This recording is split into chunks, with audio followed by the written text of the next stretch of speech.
Welcome back to Copacetic. I'm Dr. Joseph Clark. Today we're back with Bill. Bill has graciously agreed to join us to give us an update. Just a little background, so I'm sure Bill can give it. Bill's been navigating how to manage ankylosing spondylitis for 50 years, and he has quite the story, and fortunately he's captained his own ship. And because of that, he's learned quite a bit in the process and has, I think, achieved amazing results from that stance. Bill. Well, thank you. I have ankylosing spondylitis. I've had it for over 50 years, and typical treatment was injection and pills.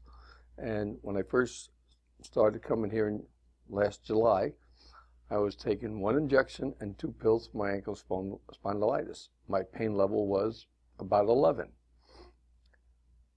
Today, I'm not taking the injection anymore, and I'm not taking the 2 pills, so I'm taking nothing for my arthritis, and my pain level is about a 2. If you would have told me that a year ago, I would have said one of us is on drugs. I'm feeling well. You're the only doctor I go to where I come in with pain and I leave with less pain, if any pain. And it works for me. I can't say it's going to work for everybody else, but I tell everybody to try it as long as they don't try to take my time spots. Mine are mine. They're locked in. And to me, it's a long process. I've had it for 50 years. I don't expect the pain to go away overnight. I come 3 times a week. I've been doing that for about 10 months, and I haven't missed a single doctor's appointment. I should let everybody know I hate blood and needles. So for me to keep coming and get over that fear of being pricked with little needles every now and then, it's well worth it. So for you, you had an aversion to blood and needles. You had one experience that I know of with acupuncture prior to coming. But really, I think the reason you were here was, one, you were searching for a solution. You were in such a degree of suffering, and I think bearing it quite well. You're someone that learned to live with the pain and not let it inhibit whether or not you were still being productive in your life. And I think that you deserve all the accolades for that you receive when you receive something for that recently. But you, like others, end up here because they're in a state of suffering, and it's like they view it almost like a Hail Mary. Mm-hmm. And what I'm trying to impart in people is that this is the least invasive, mm-hmm. longest time tested, probably least expensive to deliver approach to take to deal with health concerns. And what often happens is folks come here after they've gone to the most invasive and they haven't gotten the results that they want or need. And then they end up here. And that's why the process, I think, is much longer, is because oftentimes folks come towards the end of their health process, right, rather at the beginning. If you come at the beginning, we address those concerns, we make them manageable or resolve them early on, then we avoid so much of the pain and suffering that happens as they continue to fester as you're masking symptoms, which typically is what occurs with conventional routes. Well, when you go to a typical, what they call typical doctor, their first line of defense is to prescribe medicine. And that's just to alleviate the pain, but not get at what is causing the pain. And because of the type of arthritis I have, I was always a guinea pig for new drugs that came out and never knowing what the side effects is. The nice thing about acupuncture is it doesn't interfere with any medications that I was taking. So there is no having to worry about my body reacting to anything. Not only did I get rid of the 3 arthritis drugs, but I'm also type 2 diabetic, and I'm off one of my diabetic medicine, and my numbers are staying steady. Are they where I want them to be? Not yet, but it's a process. And people say, oh, it's voodoo medicine. No, it's not voodoo medicine. It's been around for thousands of years. It's Western type or Oriental type medicine that's been proven. But in our society, the quickest thing to get rid of pain, here's a script, go to the drugstore, get it filled. And with a lot of the newer medicines, you got to be careful what you take because of all the side effects. I don't have any side effects with acupuncture. There's no medicine involved. And the pain is not short-lived. The pain seems to go away and go away. And I always had to have at least 2 pillows behind my neck to sleep. And I can never do this. I can now do this. I haven't done this, and I would say at least 10, 15 years. Simple things that everybody takes for granted. Turning my head from side to side, putting on socks. Those are simple tasks that everybody takes for granted, but not for me. Those were difficult to do. But it's not, okay, I can do it today because I saw you, can't do it tomorrow. Nope, I do it today, I can still do it tomorrow. And the more I have treatment, the longer my progression is to getting back to where my body should be. I felt like I got a new leaf on life. Well, you touched on a number of things there. One, the progressive nature of treatment, where when you're consistent with it and the frequency of having it allows for progression, a change, right? So that's one thing. Yes, and that's very different. So oftentimes folks have a mindset that, well, I need it fixed and I need it fixed now. But we're working with the body, and the body doesn't like big changes, especially if it's been repeating a certain pattern for a long period of time. It just doesn't want to do a 180, right? So we have to turn it sort of slowly over time. So that's one thing you touched on. The other thing is the idea of side effects. I really try and impart to folks that try not to think of it in terms of side effects. What you have with a pharmaceutical, which is a targeted therapy, it's a therapy that is essentially forcing a particular function in the body, right? And we're talking about a complex system where everything's interconnected. So when you target something, you have the effect that you want. You have the wanted effect, and then you have the unwanted effects, right? They're labeled side effects as a way to say in the mind, oh, these might not happen to me. What the truth is that some systems, some bodies, some complex systems are more tolerant to the unwanted effects. But it doesn't mean the unwanted effects aren't happening. It's just that they're not happening at a level that they're really causing a severe problem, at least not immediately. So you have the wanted effects and you have the unwanted effects. And I really encourage people to think of that. And I'm not anti-pharmaceutical. I think just like any therapy, it needs to be applied appropriately. And then the other thing that you touched on was with conventional medicine. And I really encourage people to start to understand this, is that you have medical choices, right? Conventional medicine is really sick care. We manage your sickness, we manage your disease, and what they're excellent at, better than anyone else, is emergency interventions. If you have a severe blockage in an artery, they are the experts, right? If you need a valve replaced, they are the experts. But it has really nothing to do with healing. It has to do with intervention. And what these long-standing traditional medicines are about healing. They're less about emergency interventions, and they're more about, well, how does the body work and how to encourage it to heal. That's the way they're designed.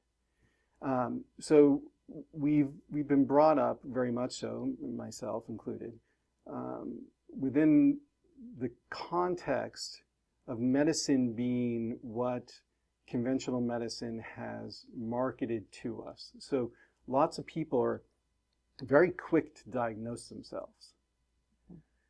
Now, the issue with diagnosis is that diagnosis makes a lot of sense within the conventional medicine system. It's an industrialized system. So when you have a diagnosis, it makes sense in that system because you're diagnosed.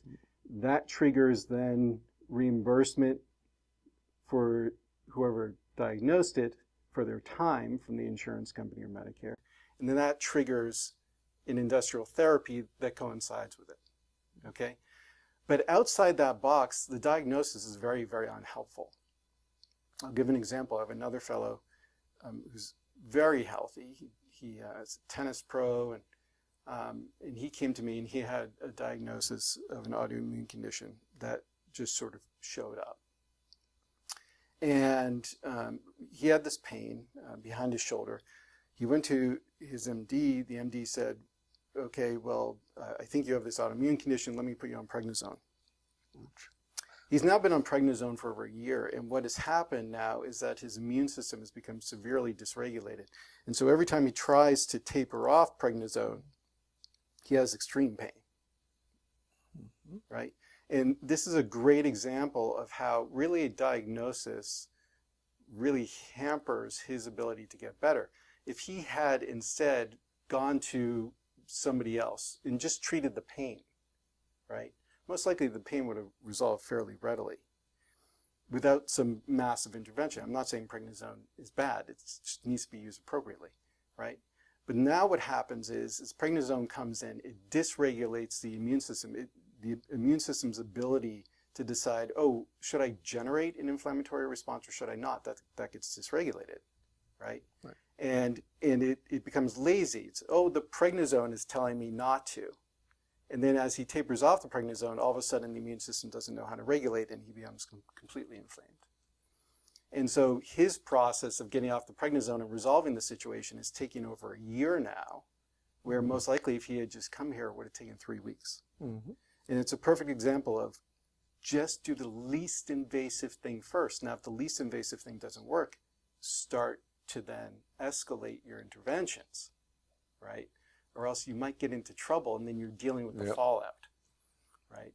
And I think you've experienced things like that before. For instance, like how did you develop diabetes? It just showed up. How? When they did blood tests.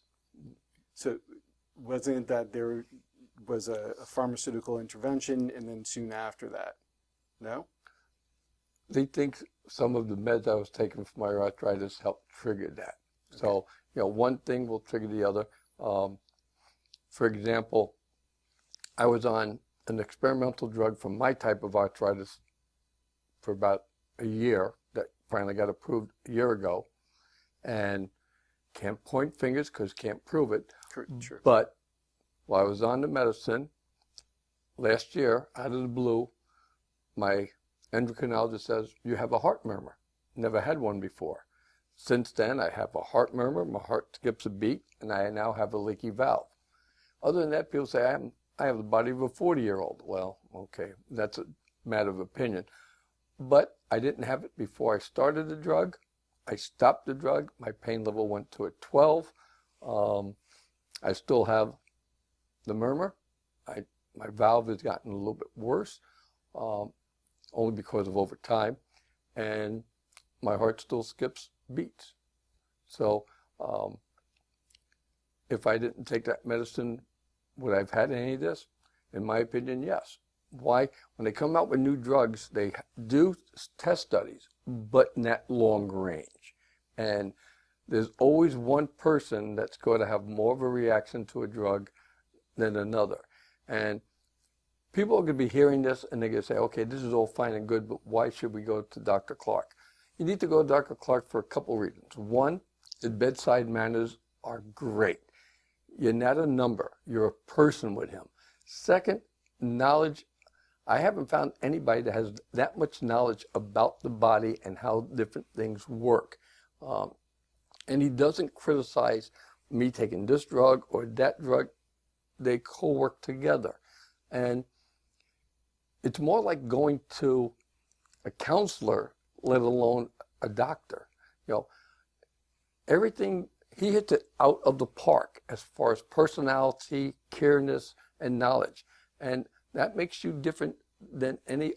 I've only been to one other acupuncture, and that was on a cruise ship. Every treatment was the same. He was from India, and all he cared about was just putting in so many needles, and that was it. I felt some relief, but there wasn't the connection of getting to know me, getting to know what my pain was or the symptoms. Where with you, I can say you got to know me, and the reason I can say it is because my wife has come for treatment, and she gets treated differently than I do, and I may not notice the differences because I'm living with myself every day. She has noticed huge change, not just in my movement, but my personality, my moods. I'm no more Dr. Doom and Gloom at times.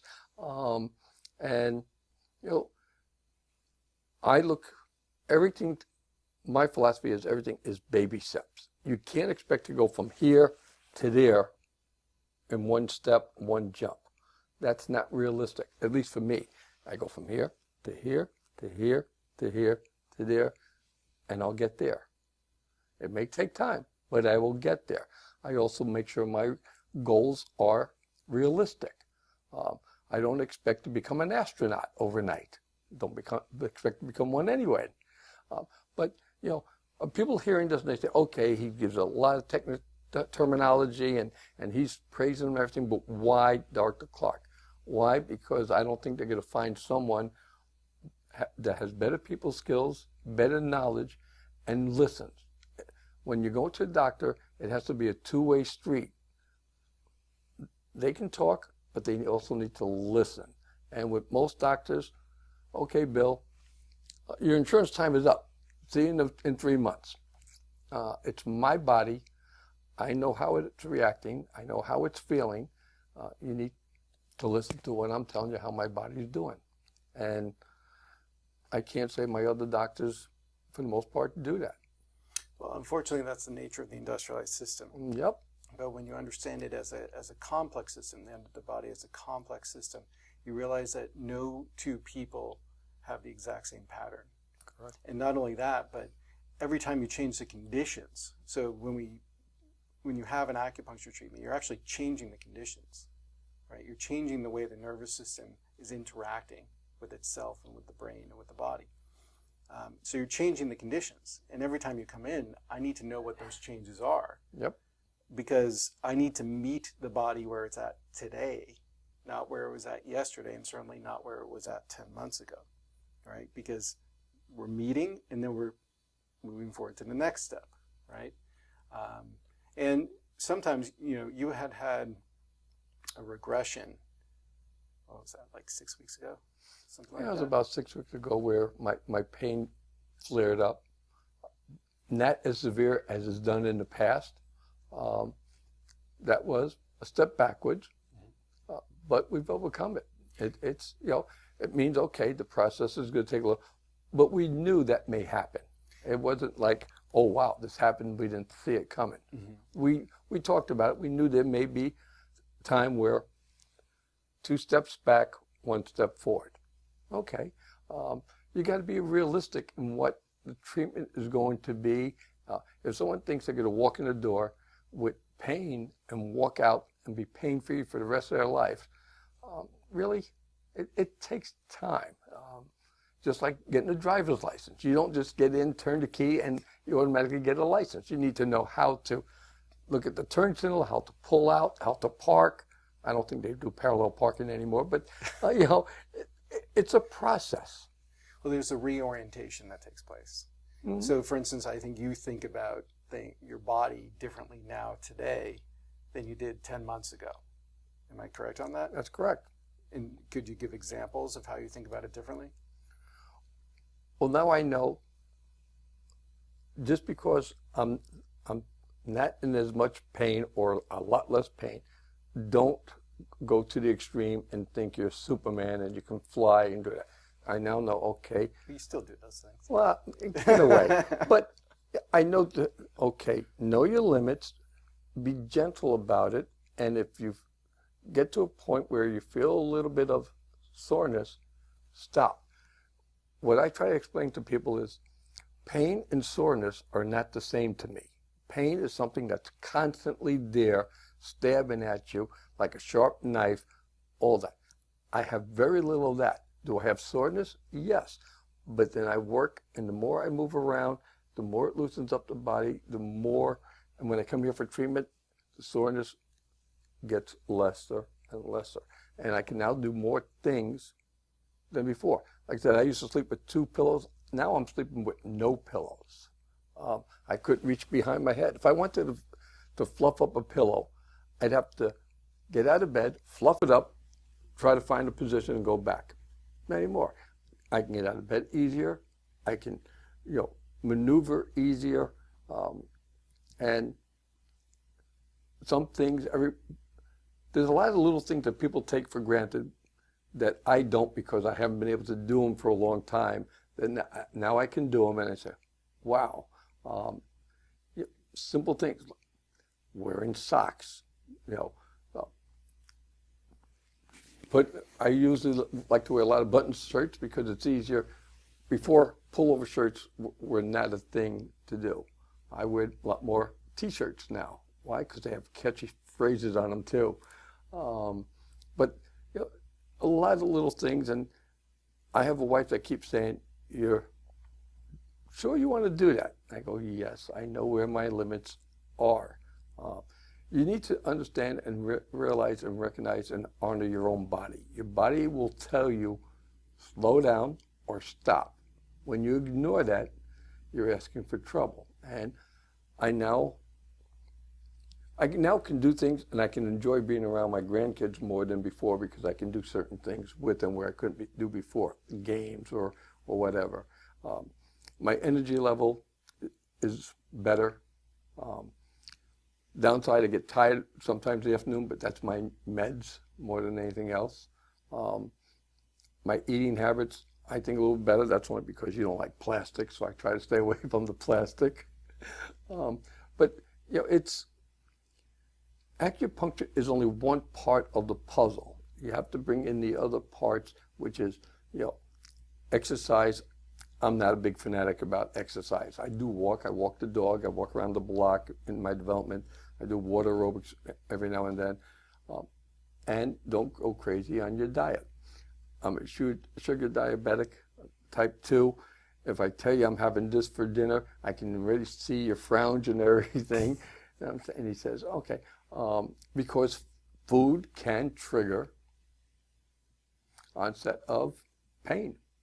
Certain types of food I've learned to stay away from. Well, that's a big change in orientation when you realize the connection between your chemistry, what you put in your body, and how that affects then the function, right? That's a huge change. And then also you devote your time, a great deal of your time, to putting on meals for veterans, like hundreds of veterans, meals where you make meals and serve 200 people.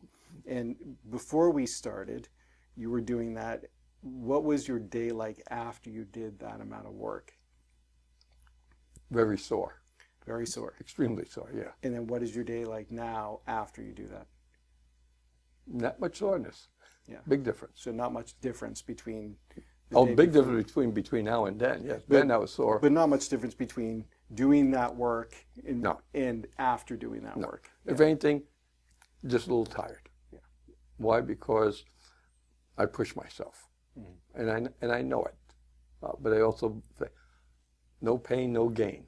So a little pain is fine in the picture, as long as you know it. I don't do it every day. I only do it like 3 times a month, and we feed 200 vets each meal. But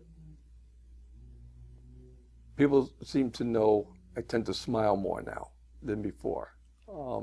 And the long road is get my posture to be where it should be for the average person. My posture is bent over from all these years of pain, and it's slowly but surely getting there. Again, and I can tease myself like everybody else. I come in, you relieve the pain, okay, we're done. Now, there's going to be maintenance from there on, because if you don't do the maintenance, you're fooling yourself. You need to do, how often you do for maintenance depends on the individual person, but you just can't stop something and think, oh, everything's going to be fine forever. No. It's a commitment. And at the same time, people need to listen not just to their body, but what you recommend that they do or don't do. A lot of people go to the doctor and doctors say do this and they don't follow the instructions, do what they want to do. Well, why'd you go for it then? You know, if I tell you, oh, I'm going to do this, and I see a frown, you're like, okay, why shouldn't I do that? I'll ask the question, and you'll say, okay, watch out for this, watch out for that. And then once I do it and I come back, how did it go? If it went the way you thought it was, it's almost like, I told you so. And but like I said, I'm a human being. I'll do what I like to do. But again, realizing if you push the envelope too far every time, you know, you're going to get the snapback. What I always say to folks is it's choose your own adventure, right? And I try and meet people where they're at. Like if somebody doesn't want to hear my thoughts on something, you know, or my recommendations, I don't share it. If they ask me, then you know, okay, well then they want to hear it. And then we can have a conversation about it. But you have to meet people in their life where it's at. You can't expect people to just automatically change the way they eat, automatically change all their habits. These are long-standing. And oftentimes, and I've certainly experienced this, especially early on in my career, if you ask people or say to people, if you want to get better, you have to do this. And if you say that to someone, okay, all they're going to hear is, yeah, this isn't right for me. Yeah. Right? So what's the purpose behind that? The person's not going to be helped. You know, I'm not going to achieve what I really want to achieve, which is to be able to do my work well, you know, which is why I show up every day, right? And so, you know, paying attention, listening to you said I listen to people. I listen to people because I really want to know exactly where they're at so we can actually accomplish what we want to accomplish. Yeah, I think there are some statistics that something like only 30% of Americans who are on pharmaceuticals actually follow the dosing, right, as prescribed.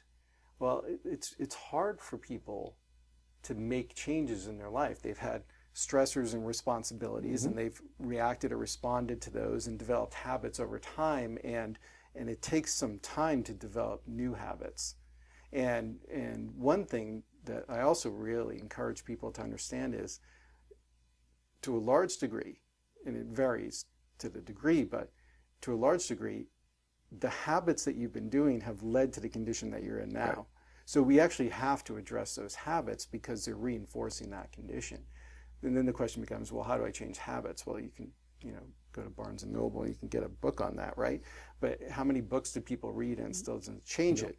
It's like, this is where you come in. You say, well, baby steps. It's like, well, let's just do this one thing today. Yep. Let's do this one thing every day for a week. This one little innocuous thing that is actually just a change in habit. Why don't we do that, right?